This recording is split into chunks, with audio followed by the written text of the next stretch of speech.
Pred letom sme zistili, že vlastne strecha, ktorá je nad hrošikmi vo výbehu a teda v chovnom zariadení hrošikov liberijských je v havarijnom stave, takže naozaj sme potrebovali riešiť túto situáciu urgentne, pretože poškodili ju drevokazné mravce a hrozilo, že by nevydržala nápor poveternostných podmienok.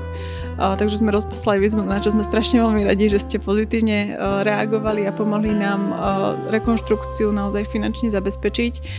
Dokázali sme vlastne počas septembra a októbra vymeniť komplet celú strechu s novou konštrukciou, vybudoval sa nový pilier, ktorý vlastne už je predpríprava na potom ďalšiu rekonštrukciu, ďalšiu fázu, kedy sa budú meniť okná. Takže terajšia strecha je krásna, je zateplená, je zaizolovaná aj parozábranou, pretože hrošiky potrebujú mať veľmi teplé a vlhké prostredie pre svoj život. Takže teraz naozaj dokonca máme na vrchu aj zelenú strechu, takže tá strecha je krásna, je funkčná a naozaj už nehrozí, že by mohla sa poškodiť a tým pádom by sme mali veľmi veľký problém v rámci chovu hrošikov.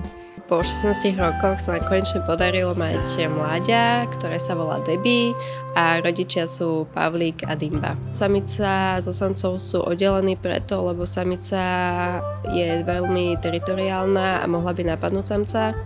Čiže aj počas ruje, keď ich spájame, tak samec musí byť už vonku a samica príde za ním. To je vlastne aj úspech dobrého spájania a množenia hrošikov.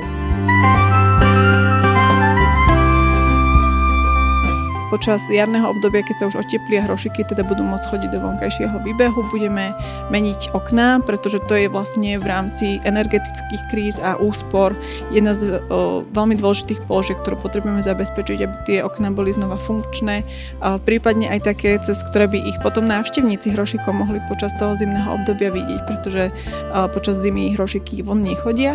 No a ďalej plánujeme vlastne zrekonštruovať celý ten priestor vonkajší vo výbehu hrošikov tak, aby bol prispôsobený čo najbližšie k tým podmienkam, ktoré potrebujú pre svoj život.